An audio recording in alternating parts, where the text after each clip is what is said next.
We believe that Anakin Skywalker was placed in the wrong category as a Jedi.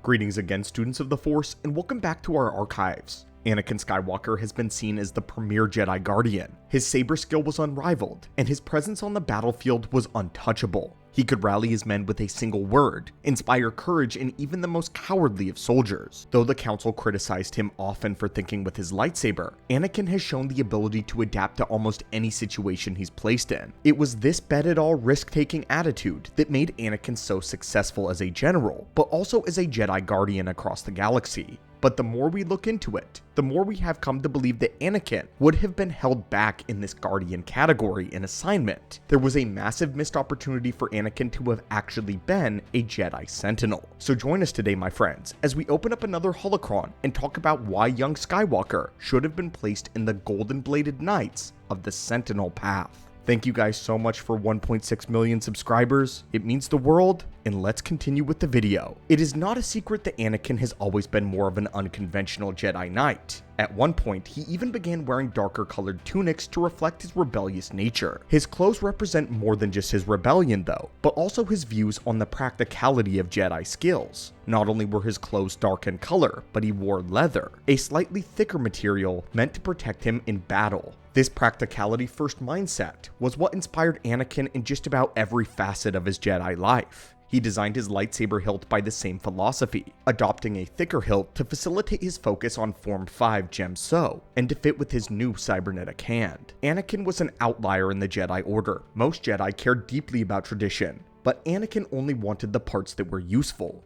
And in this way, he had far more in common with the Sentinels than one may traditionally think. Here's a quote from Jedi Master Morit Chigali about the Sentinel philosophy. One of the unspoken truths of the Jedi is that we are insulated from the workings of the galaxy. In my view, it's possible to know too much about combat, or too much about the Force if that means that you know next to nothing, especially about intelligence gathering, computer slicing, technological surveillance, or espionage. Sentinels approach these disciplines from the bottom up, without assuming that the Force will reveal all of the answers to them.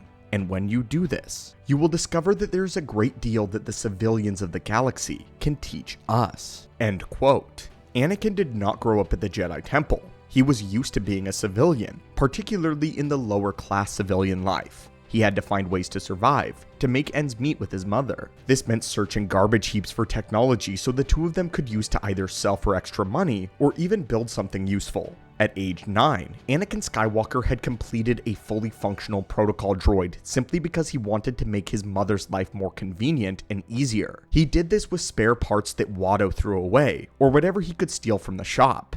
Anakin's skills in a civilian upbringing gave him a unique perspective on how to deal with problems, especially how the Jedi should handle them. And because of this, he would have been right at home among the Sentinel class, who believed much the same thing inherently. But most notably, Anakin was one of the few Jedi who knew a lot about mechanics and technology. His Jedi chambers were filled with half-complete mechanical projects, and he often spent his spare time working on his Jedi starfighter. Anakin cared very little for searching the archives for knowledge of the Force or more information on the galaxy. He instead focused on whatever would benefit him in the moment. So when he wasn't endlessly drilling with his lightsaber, most of the time he was spent in the hangar bay, tinkering away at his craft. And this would mean he would spend a great deal of time among the Sentinel class of the Jedi, tech experts. It is known that mechanics were a rarity among the Jedi due to the prevalence of maintenance droids in order to keep everything working at the temple and among their starfighters. Anakin once even complained that he had spent too much time disassembling and then reassembling temple droids just to keep his skills up since there was so little to do around the temple. However, the Sentinel Jedi class would have greatly appreciated Anakin's technical skills. They had 3 different subclasses, with all 3 of them relegated to technological operation. You had the slicers, the tech experts, and the security experts. They could hack into any computer terminal without so much as leaving a trace. They could break down security systems, maintaining stealth operations, and saving lives when on the Jedi infiltration mission. While it is true that subtlety may not have been a skill of Anakin, he would fit very well with the tech experts of the temple who had a wide array of knowledge. It was said that they were so variable and skilled that a Jedi Sentinel could assemble anything from hyperdrive engines to even electronic sabacc cards. We believe that the Sentinel class would have been far better for Anakin's mental health and upbringing,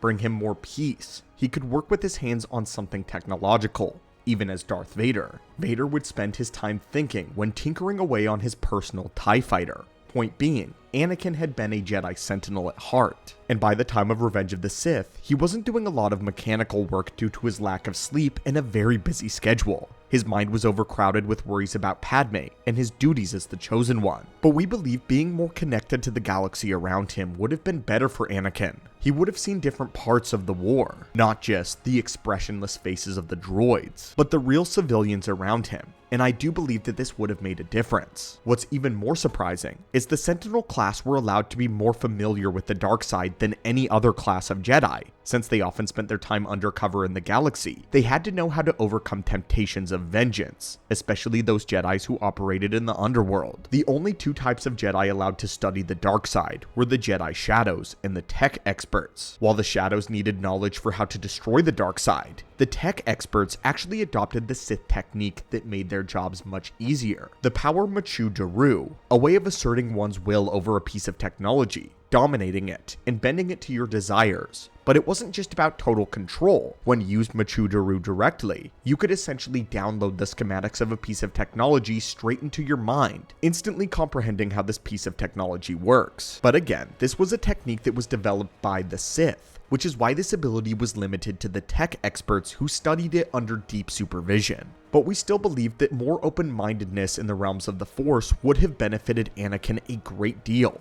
One of the primary reasons he began to search his feelings and turn to the Council was that Anakin believed that there were things about the Force that they were keeping from him, which was true. Mace Windu foremost did not trust Anakin with any knowledge of the Sith or the dark side whatsoever. But had the Council not been so secretive with Anakin, had they been more trusting of his abilities, he could have studied a few techniques, harmless ones like Machu Daru, and his faith in the Council may have been restored. Had he been allowed to look over forbidden holocrons, perhaps he would have learned that Palpatine was full of lies. There was no way for the dark side to save Padme, at least not on the surface. And the domino effect starts all the way back with having Anakin be a part of the Sentinels. While being a Jedi Sentinel certainly would have benefited Anakin on a personal level, we cannot deny that there is one major wrench in this argument. Anakin Skywalker loved battle.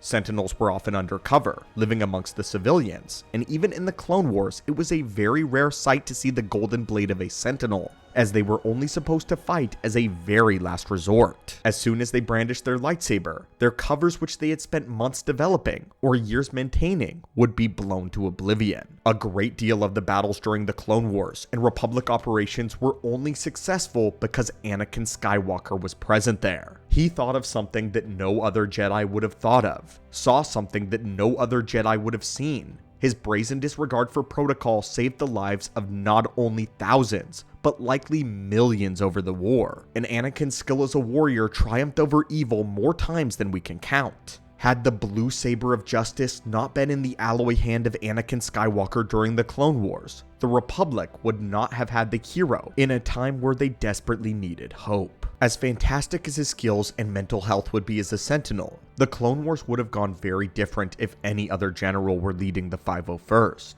But now we turn it over to you. You've heard our reasoning, and you've heard the counterargument. So what do you think? Should Anakin Skywalker have been a Jedi Sentinel? Would the galaxy be better or worse off because of it? Let us know your thoughts and reasoning in the comments down below. Again guys, thank you so much for 1.6 million subscribers. I couldn't have imagined this in my wildest dreams, and may the Force be with you.